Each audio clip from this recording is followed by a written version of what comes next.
Hello, everybody. Welcome to the self-isolation show of the Doe and 5-0 show. How you doing over there, Joe?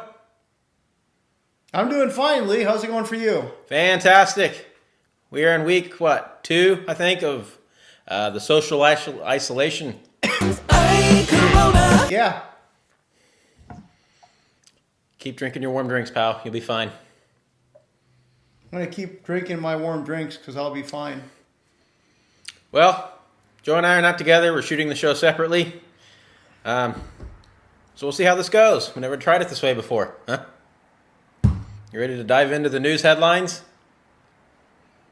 Yep, it'll be fun. All right. We're going to start things. I don't know how many of you cannot stand the smell of flatulence, or how many of you maybe find it comical. I don't know.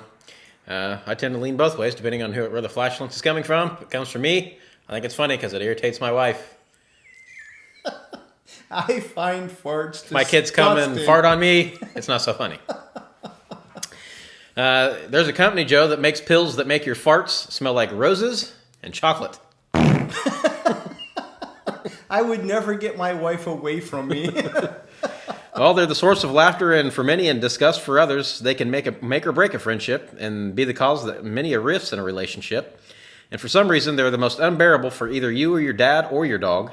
Of course, we're talking about farting here. Of course we are. Whether you call it flatulence, farting, trumping, tooting, or passing gas, everybody does it. Wait, trumping? Trumping. But seriously, I'm one of those guys who just cannot see the funny side in farts. Call me delicate. My friends farting in the car and keeping the windows rolled up is just not my idea of funny. See, I don't like it either, but don't call me delicate. I would be angry. Luton Mollin is a French company that produces ingestible capsules they claim will make your flatulence smell like roses. But that's not the only aroma you can have coming out of your butt. The company also sells pills that can make your farts smell like violet, ginger, and the most popular of all, chocolate. This is no medicine or drug, according to the website. They are simply a dietary supplement based on natural ingredients, I'm sure. And naturally, your fart will smell like roses. I might just order some of these just for fun and just I think that would be fun. Try them out around bedtime. Dutch oven. Dutch oven. You never said I'd never buy you roses and chocolate. Here you go. I took one of each. They're chocolate roses. Each individual sachet includes 60 pills. Customers are informed to take 2 to 6 capsules per day at mealtimes, depending on one's flatulence condition, diet, and the desired effect. Each sachet costs $17.19. Just when you thought all your dreams had been answered, the company also make powder for dogs. That's legit. You just sprinkle the powder onto your pooch's food, and their smelly farts will smell like roses. I am sold. You got to give me that website when we get our puppy sleeps usually right between us, and he comes walking in. All of a sudden, he turns around, lays down. Holy shit! Roses. Oh, it's so beautiful. The CIA, Joe, has once upon a time designed a faked scrotum to conceal an escape radio inside of it. We'll put the picture up there for everybody to take a look. Wait. You're gonna have to say that again. The CIA designed a fake scrotum to conceal an escape radio inside of it. You may be feeling quite proud of your creativity lately, having invented a lockdown drinking game or rediscovered your love of sewing. That's nothing compared to what the inventiveness of the CIA's former chief of disguise, Tony Mendez. That was a real job title, and still is, I believe. He pioneered the fake scrotum, which was designed way back in the late 60s as a means of concealing an escape radio after being captured and strip searched. The logic behind it was simple. The captors are less likely to be rigorous when scouring the scrotum area. Unfortunately, though, the fake nugget pouch never saw action. And only one prototype was ever made, which is now on display at the International Spy Museum in Washington, D.C. Not a lot is known about the prototype itself, though it's believed to have been made out of latex and having been molded from an actual nut holder. The device was then to be glued on to the subject with the escape radio stashed right inside of the balls. How would you like to be in your cell trying to pull that thing out. Unfortunately, it never saw the light of day in the field for the CIA, so now it's just in this museum. And It would never see the light of day anyway, wouldn't it? just see people taking selfies with that thing. This CIA museum. Out of Birmingham, Alabama, a couple caught having sex inside a car in a police parking lot. Alabama couple was taken to jail Friday after authorities say they were caught having sex in the police department parking lot. Brookside PD Communications Center spotted the couple around 3:30 p.m. on the department's security cameras. The pair was in a vehicle parked just outside, so officers didn't have far to go when they responded to the scene. The chief said they identified the occupants of the vehicle as Paula Garner and James Sanders, both of Center Point. As it turns out, Garner was scheduled for court-ordered community service Friday, stemming from an earlier criminal case. Sanders was a ride there. When officers approached the vehicle, they noticed a strong odor of marijuana. The department's K-9 was deployed and positively alerted to the presence of illegal substances inside the vehicle. Jones said authorities found crystal methamphetamine, marijuana, drug paraphernalia, and an illegally not registered gun inside the vehicle. Garner and Sanders both were charged with indecent exposure, possession of a controlled substance, possession of paraphernalia, and an illegal firearm. Sanders was charged with being in possession of the firearm. The vehicle was impounded, and both suspects were walked to the city jail. Chief says on the Facebook page they did a bang-up job in this case. Oh, I know how much you like puns. I hate that. So I need a ride for my probation appointment. After we smoke some, I know you're gonna have crystal meth. Was that it? Paraphernalia in there, Yeah. and let's screw. Broad daylight, police parking lot. What could go wrong? A lot of bad decisions were made that day. Out of Manchester, New Hampshire. New Hampshire man was told to turn down music, grabs a sword, and chases the man that told him to do so. Why did he happen to have a sword? New Hampshire PD says a man has been accused of grabbing a 2.5-foot long sword and chasing after another man who asked him to turn down his music. Police said a man What was his favorite song? Police said a man knocked on the door of Benjamin Leyland, age 47, on Monday. It said Leyland reportedly became upset and grabbed the sword. He allegedly chased the man down the hall. The man got away and there were no injuries. Leyland was later charged with criminal threatening. He was scheduled to be arraigned on Tuesday. It wasn't immediately known if he had a lawyer or could speak on his own behalf. You said that chased down a hall, so I imagine it's some sort of apartment building. You imagine opening your door and seeing some 47-year-old man chasing somebody with a sword. I just closed my door. So we've had a lot of discussion, obviously, and not just us, but everybody around the world right now with the different viruses and disease, especially the corona right now. Mm-hmm. We're going to go back to the farting joke. Do you know farts can spread disease or not? That's a real question somebody has asked. So.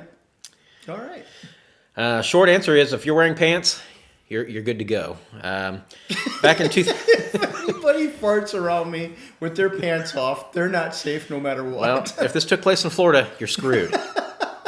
They probably... Well, never mind. Back in 2001, a nurse asked an Australian science author, educator, and commentator, Dr. Carl, the same question. She wanted to know if she was contaminating the operating room she worked in by silently farting throughout the surgical procedures. I bet she's making people mad. Wait, did they smell like roses? Yeah, I don't know if she took those 1,200 pills a day. To get to the bottom of the matter, Dr. Carl contacted Canberra microbiologist Luke Tennant. Tennant asked one of his colleagues to fart directly into 2 petri dishes from a distance of 5 centimeters. First while wearing pants, then a second time wearing nothing. How do you fart on demand like that? Maybe they had some Taco Bell or White Castle waiting on them. I don't know. While the first petri dish stayed sparkling clean, the second one sprouted bacteria overnight, which seemed to suggest that clothing acts as a barrier between whatever bacteria might be expelled from flatulence. Dr. Carl reported the findings back in 2014.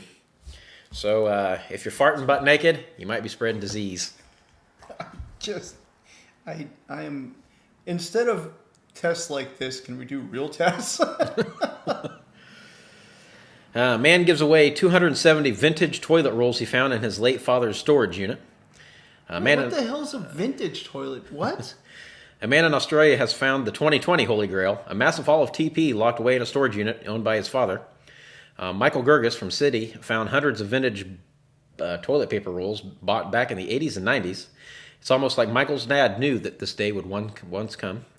However, instead of trying to cash in on the ongoing panic by stockpiling, Michael is offering up his retro rolls to anyone who needs them, completely free of charge.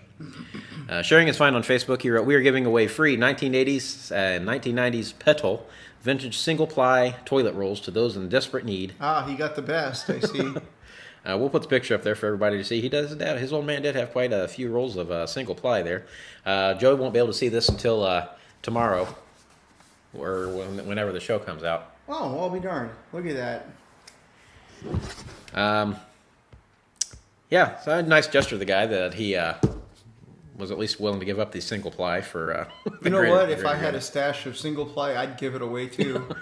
What does it take, like a whole roll to wipe your ass? Just go to one shopping trip at CVS and just fold it up, and it'll be more comfortable than a single ply toilet paper. I've seen that meme before. That's hilarious. Please say don't call 911 if you run out of TP. Well, shit. Let me write that down. Do not call 911.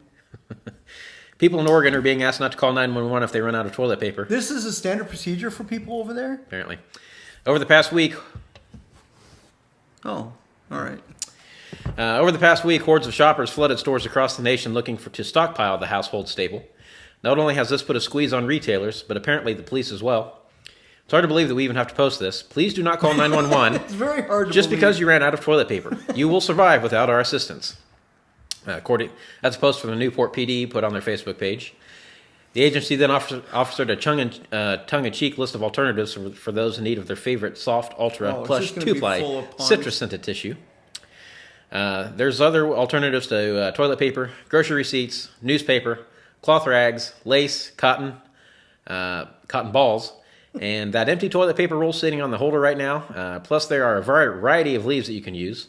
Mother Earth News Magazine will tell you how to make your own wipes using 15 different leaves. Oh, that sounds really dangerous. When all else fails, you have magazine pages. Start saving those catalogs you get in the mail that you usually toss into the recycle bin. Be resourceful and be patient. Do not call 911. We will not bring you toilet paper. I'm saddened by that people really thought that'd be a good idea. Church leader caught trying to pay for gay sex with an Arby's gift card. Missouri. That's amazing. That's the headline. Okay. Missouri church leaders in trouble with law enforcement for attempting to solicit gay sex from the gay dating and hookup app Grindr in exchange for, among other things, an Arby's gift card. This is the most Florida thing I've ever heard, and it's in Missouri. I'll read that story. I bet he's from Florida. 57-year-old Barry Cole of Kirksville, Missouri, was just taking an innocent break from his duties as an elder at his church, at the Church of Christ, and a professor at Truman State University by pursuing Grindr under the name DILF, which is an acronym for Dad, I'd Like to... Wow. And attempting to get young, supple college boys to become gay prostitutes and pleasure him in exchange for what has got to be the equivalent of like $40. Yeah. So according to Kirksville PD, after receiving a tip about the professor harassing students on Grindr from a student who recognized the old DILF on the app, the Truman State University Police Department turned the information over to Kirksville PD, who then set up an undercover Grindr profile. That profile was soon contacted by Pointer, who said that he would love to have a sugar daddy relationship. Pointer then provided his sugar daddy credentials by assuring the police profile that his previous relationships was with men, that he was a good daddy, providing gift cards, clothes, and gas. Ooh, I wonder what kind of gas they're talking about. Because if he's we can hook him up with those pills. We want good gas. On December 3rd, Pointer contacted the profile and offered to fill up the tragically fictional potential sugar baby's gas tank in exchange for sexual favors. Pointer, being the silly flirt that he is, added, "I might even throw in an Arby's gift card, LOL." When Pointer showed up to the gas station, the two arranged to meet, and he was approached by the police and then fled the scene. Pointer was pulled over a few blocks away and insisted he was not doing anything with a minor, which he wasn't. Pointer also insisted officers that offering a couple gallons of gas for sex was not the same as offering money. The police disagreed and slapped Pointer with a misdemeanor prostitution charge. Imagine you doing something like this you thought betrayed Jesus, and instead of getting paid 30 pieces of silver for it, you tried to pay someone else with a roast beef and a set of curly fries. I'm disturbed by that whole story. I don't even know what to say. We got a video here. We'll load up for everybody to see. During a coronavirus meeting, a mayor excused himself to go to the bathroom, but he forgot to turn off his microphone. Oh, I'm not sure I want to hear this. I won't belabor all the details. I'm sure most of you remember Mr. Guest's presentation from last time, and I imagine he's going to hit some of the highlights here in a minute.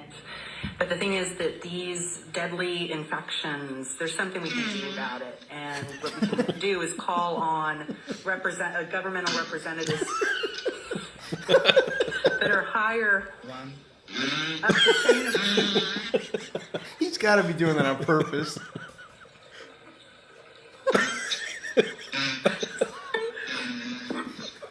And ask for action at the federal level. I am aware of Mr. Brainerd's concerns that he raised last time, and there would be instances where I actually agree that we should take action locally first, but there are not any KFO operations in Georgetown, so for us to just say it within the city limits.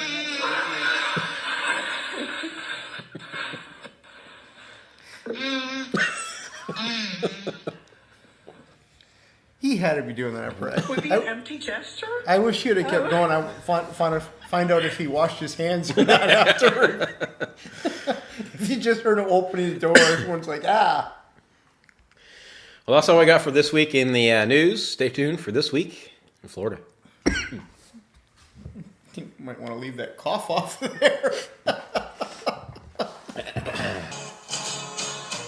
Oh, when a man is wronged by his boyfriend, there is not much that he will not pull.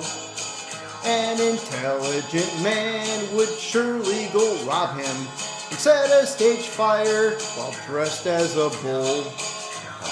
What the hell is with Florida, where all crazy shit seems to come from? A week won't pass by without lots of stories proving that Florida's dumb.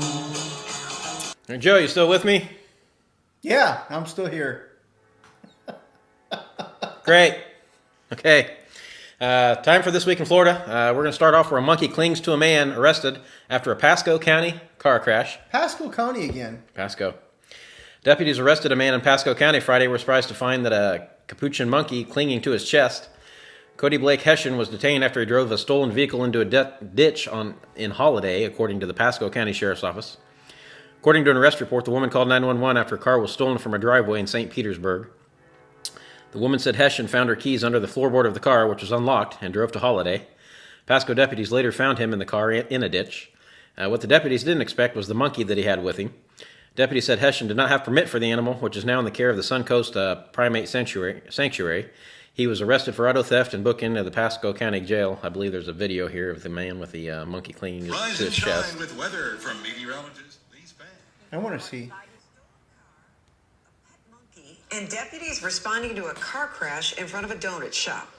It could sound like the start of a joke, but it's not. Jen Holloway joins us now. Thanks, She's Lee. in our news center with details of this afternoon adventure, to say the least. Well, Stacy, for sure, it was an adventure. It was one that landed 23-year-old behind bars and his pet monkey along for the entire ride. Pasco County deputies say this man, Cody Hessian, is in a lot of trouble tonight. The suspect was seen leaving the scene of the accident with a capuchin monkey. He's accused of stealing a car in St. Petersburg this morning, then crashing it in Holiday and running away from the scene. And that tiny monkey clinging to his shirt that you see there, we're told that little fella was with him for the entire joyride. The suspect named the capuchin monkey Monk. Hessian told deputies it's been his personal pet for 3 years, although he could not provide his legal permit. That's something needed here in Florida for this particular species. And while cute, Monk is also an animal that Pasco County deputies are not necessarily trained to deal with. We get training on maybe dogs and cats, but not necessarily monkeys. And you can bet the deputies involved now have one heck of a story to tell their friends and family. They must have the funnest police department stories in the entire country. It's every week we have at least one from Pasco County, it seems like. At least one. Can we get hold of them? Place is off the chain. Since you're a policeman, can you call over there and say, hey, we make fun of your state all the time, especially your county. Can you start just sending me your good stories just directly so I don't have to look for them anymore? Actually, I don't have to look for them. They just pop up. Police say accused auto thief claimed the coronavirus made him do it. You need this cup? Oh, thanks. Yeah, you're welcome. A man arrested Saturday for auto theft claimed the coronavirus made him do it. According to investigators, Alvin Rementer, age 70, in late January pawned his 2000 Chevy Silverado for $1,500 at Pawn Depot in St. Petersburg, once again Pasco County. Since turning over the title to his wheels, Remender has returned to the shop several times to make statements of not possibly being able to pay for the pawn payment. While the pawn shop manager was willing to work with him, Remender allegedly took matters into his own hand around 7 a.m. Saturday. Using a spare key, Remender drove the truck away from the pawn shop, which was apparently parked outside the business. After the car was reported stolen, the cops spotted the vehicle and conducted a traffic stop. Remender, who was driving the Chevy, reportedly confessed to stealing the vehicle, adding that he freaked out over the corona and the overall situation. Remender told, according to the police report, Remender acknowledged that what he did was wrong and that he could have handled getting his vehicle back in a different way. He's been charged with grand theft auto, a felony, and he is being held in the Pinellas County Jail in lieu of a $2,500 bond. What the hell does that have to do with Corona? It was just his excuse. It's no different than these aren't my pants or my shoes or my sphincter when you're pulling dope out of it. My ass. Wasn't my Pop-Tart. Yeah. We're talking Florida. Florida man jailed twice in 2 days for impersonating cop. Out of Bunnell, Florida, a Florida man is back in jail for impersonating a law enforcement officer. He's not good at it. He just needs to stop. He needs to find a new crime. He's back in jail for impersonating a law enforcement officer just days after he's arrested for the exact same charge.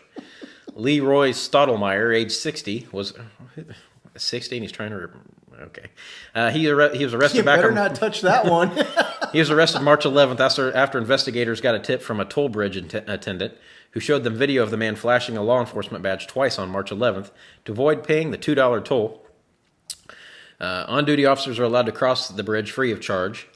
A toll booth attendant told investigators that Stottlemyre flashed the silver badge at him, and he in turn showed the man an article about his arrest for impersonating an officer. What?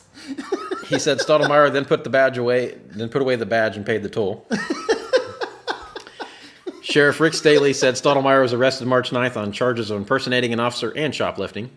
On March 11th, he was charged with felony violation of pretrial release and impersonating an officer. He was being held without bond. The guy clearly has not learned his lesson and has no respect for the law, according to Sheriff Rick Staley. 2 days after his release, he's already up to his old tricks. We know he already thinks he can get out of the shoplifting and paying tolls with his fake badge. Jail records don't currently list a lawyer for Stottlemyre. The guy just happened to have that story on him? Yeah. That's crazy. Hey, I think it was last week we did a story on the elusive cow. You remember that? Yeah. They've been on the run since, I think, January or something like that. Yes. Good news, he's finally been captured. Well, maybe good news, depending on what he's going to be. Florida police capture a fugitive cow that's been on the lam for months. Not known for being inconspicuous, one South Florida cow was confounding local authorities after being on the lam for several months. On Wednesday, the Pembroke Pines Police Department tweeted that it's been searching for the female cow for months, but it's come up empty-handed. The brown cow with a white head, the large animal is faster than it looks and a talented fence jumper, according to that police report. Truly a South Florida cow, it apparently enjoys pools as well. For several months, the loose cow was seen wandering the area off the highway. It has evaded capture by both officers and by their officers and assisting cow herders since January. We went over this story last week, I think it was. What does he do? Can you see her? She's hiding behind a tree. Mm. This admittedly says, wanted poster. We posted it up there last week. I'm not sure how a 1,600-pound cow was on the run for months, but I haven't seen them move that fast. They were finally able to capture that elusive beast. Good news, good news.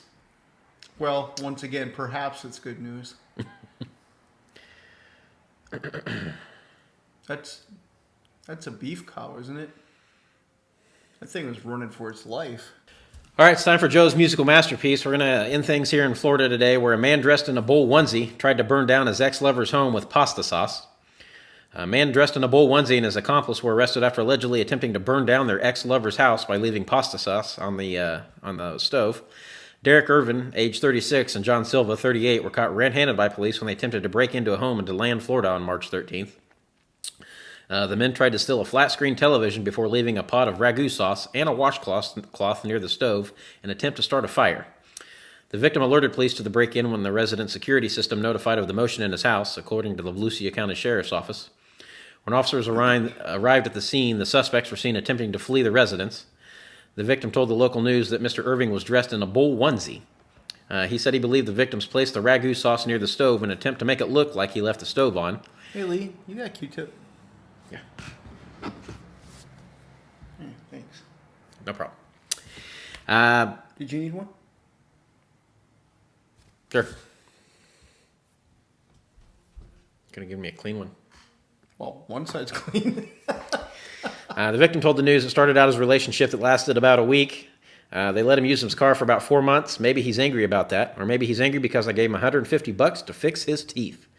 Mr. Irving and Mr. Silva were charged with unarmed burglary, grand theft, and arson. Arson? Did he actually start a fire? He never said he started a fire. It'd be attempted arson, wouldn't it? They couldn't even do that, right? They covered one TV screen. Always or with one camera. Apparently, there's more cameras than that. Always with the food. Always with the food. What county was that in? I think it said Volusia, I think. Oh, okay. That's all we got for this week in Florida. Stay tuned for This Week in Political Garbage.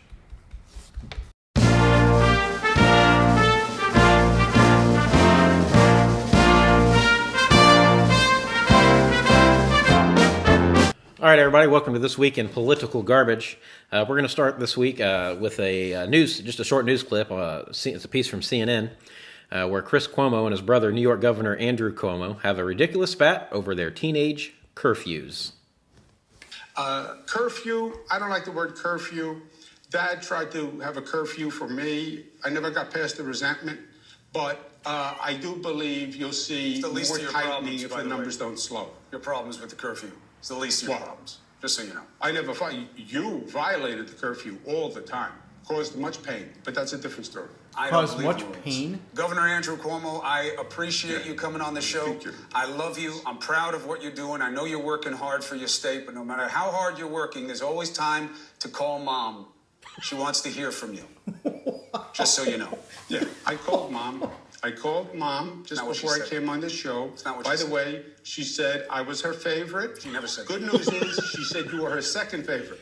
Second favorite son, No. Christopher. We both know neither of us are Mom's first or second favorite in the family. I can't believe you're lying to my audience. You've blown the credibility of the entire interview. I should have ended it before. Second favorite son. Listen to the words. Listen to the words. Politicians are very tricky. You throw a word in there after the first time you said it, creates a lot of doubt. But I appreciate you clarifying. Not me. Wow. Straight across the plate. Stay strong. Straight across the plate. Stay strong. Stay for your people. And I appreciate you being here. I love you, brother. You too, brother. That was on national television, folks. Wow. The governor of New York and a lead anchor on CNN. But the governor of New York looks about 20 years older than his... Yeah, there must have been an oopsie somewhere in there. I guess. But he said he still has resentment over his curfew? What? Grow the heck up. We had curfew. You got a curfew, didn't you? Absolutely. Yeah, I don't remember being resentful. Did I break it? Yeah. Did I get punished? Often. But there's no resentment. I get it. I had curfews for my kids. County commissioner in Florida claims you can kill the coronavirus with a hairdryer. I was wondering how to do it. It started to make a lot of sense. One of the things that was pointed out in this interview with one of the doctors, foremost doctors that has studied the coronavirus, says that the nasal passages and the nasal membranes are the coolest part of the body. That's why the virus tends to go there until it then becomes healthy enough to go into the lungs. This sounds really goofy, and it did to me too, but it works. Once the temperature reaches 136 degrees Fahrenheit, the virus falls apart and just it disintegrates, okay? And I said, well, how would you get the temperature up to 132 degrees? The answer was you use a blow dryer because it's capable of doing that. So you hold a blow dryer in front of your face and you inhale with your nose, and it kills all the viruses in your nose. Okay. And there's stunned silence.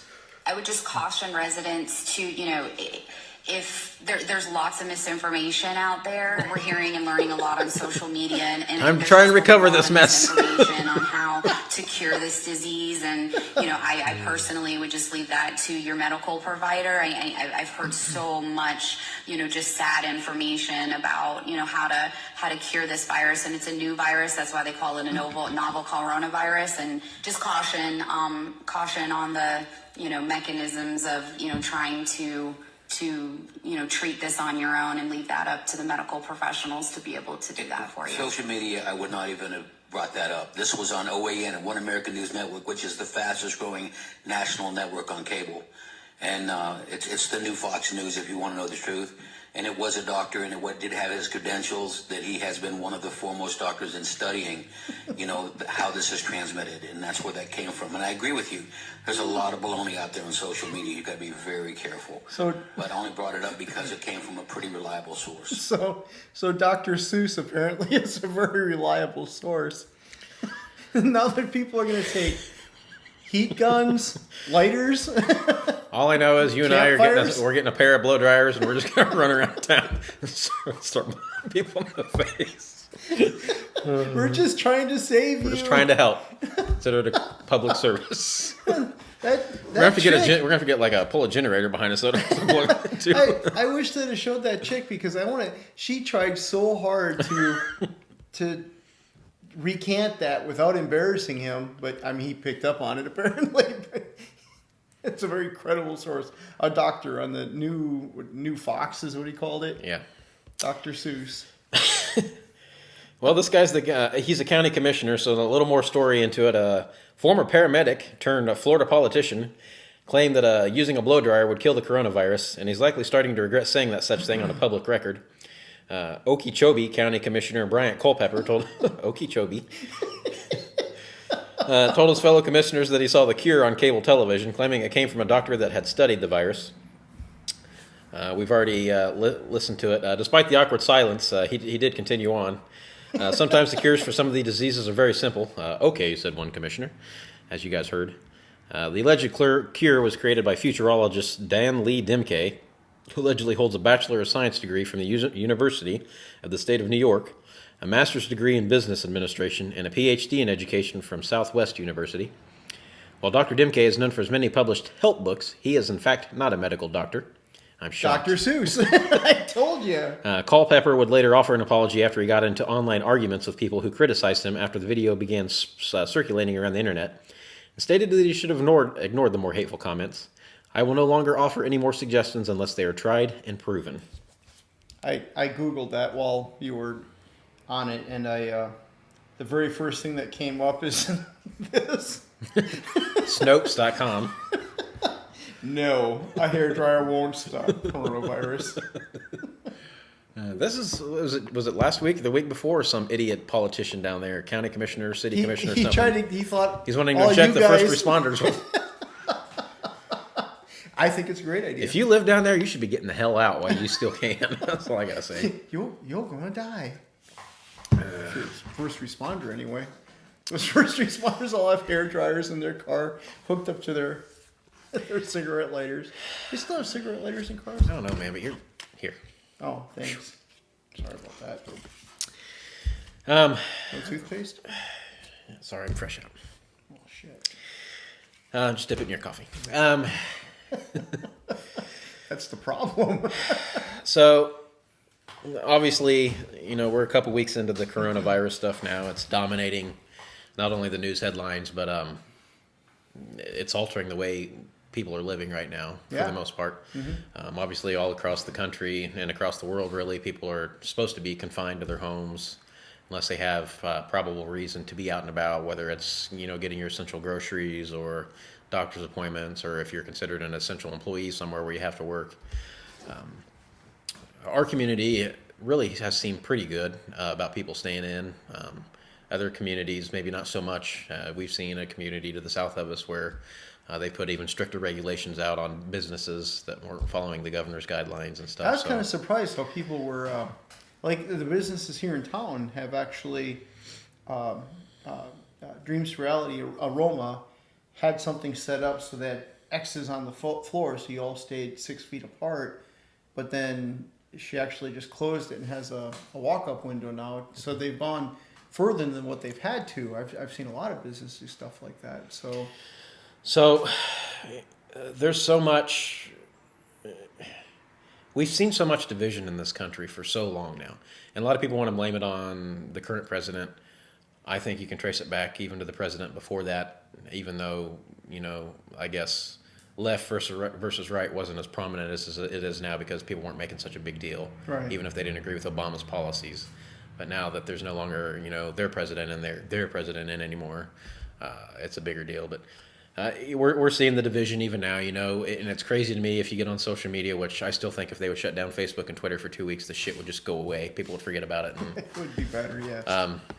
But some people are really going above and beyond, and some people aren't. And it's funny that I don't know if you've noticed it, but some people that are out on there in Facebook land bitching and moaning about people not staying in their homes are the same people that are out and about running around all over the God's green earth. We actually just talked about it before the show. So it's like the pot calling the kettle black. But there are people out there that they're going above and beyond, right? They've got the American spirit. They're rising up for their communities, for their states, for their country. The truck drivers are out there. They're getting the supplies to the stores. People are stocking the shelves overnight and letting the elderly shop first. A lot of the stores have changed their hours, which is awesome. Carnival Cruise Line told the president, we can match those big Navy hospital ships. We can make those ventilators while we're making cars starting next week.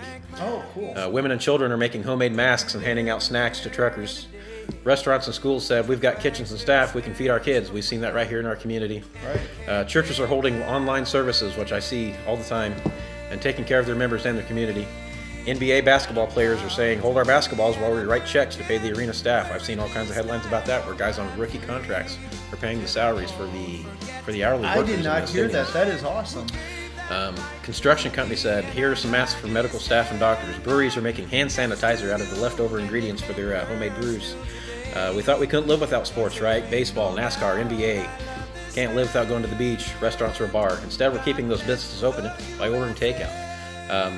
You've got two Democrat governors getting told we will make it happen by a Republican president who has fought with them for 3.5 years. While the media keeps repeating itself, says we are a divided nation. That's the media. What communist China didn't count on was Americans saying, hold my beer and watch this. Give us a few more weeks, maybe a few more months, and we'll be doing much better. And stop listening to the freaking media.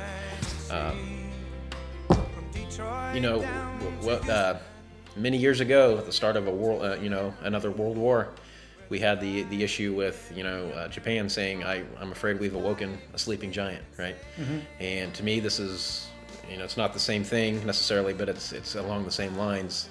We're fighting a demon. Obviously this is a virus. It's proven to be a very deadly one. Right. But the Americans all across the country are rising up in different ways to help their communities, their families, their friends. Absolutely. And it's really awesome to see. I don't care if you're a Democrat or Republican or a whatever you are. I don't care.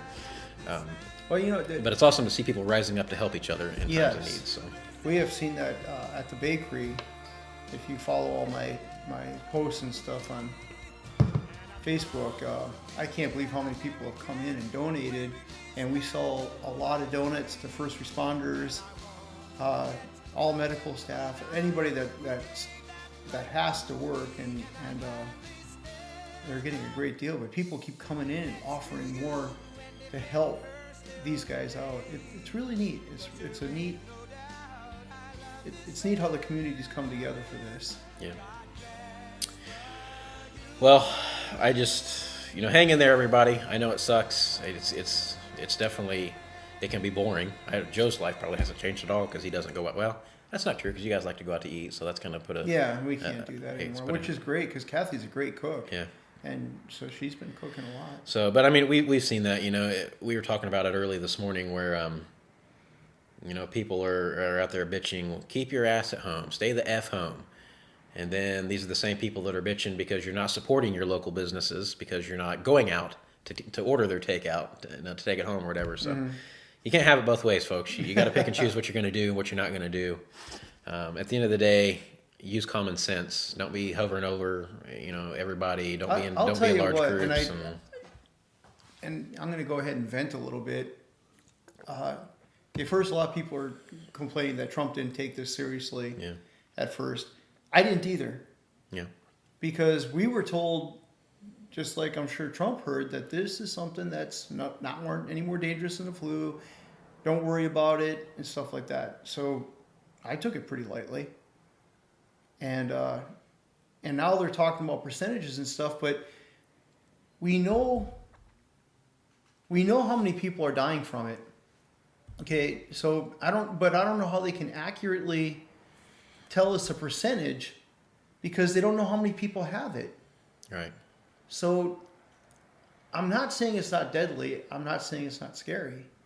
I'm saying we don't really know still what we're dealing with, because I think it says there in the United States there's 130-some thousand cases. Yeah, well, I bet there's 1 million. And that's the thing, and we've been seeing headlines here where a lot of these medical experts and especially the ones that are the experts in the rare diseases and everything, that's saying that we're probably about 3 weeks out from seeing it hit its peak here in the United States. Obviously, that's not necessarily because it's just running completely rampant, but more and more tests are going to be available. It has run rampant already. We just don't know. So, I mean, you may have it now and feel fine. You may have it and get rid of it and never know you had it. Right. So that's where you got to use your common sense, guys. You got to use good hygiene. We made fun of that several weeks ago, but it makes sense, right? Wash your damn hands. Don't be a disgusting pig. That's all you got to do. Damn it. So hang in there. We hope everybody's doing well and okay. And hopefully Joe and I will be back on location together next week. I don't know. We'll see. Yeah, if we can be within 6 feet. Yeah. High five, man. Good show. Good job. All right. See you guys next week.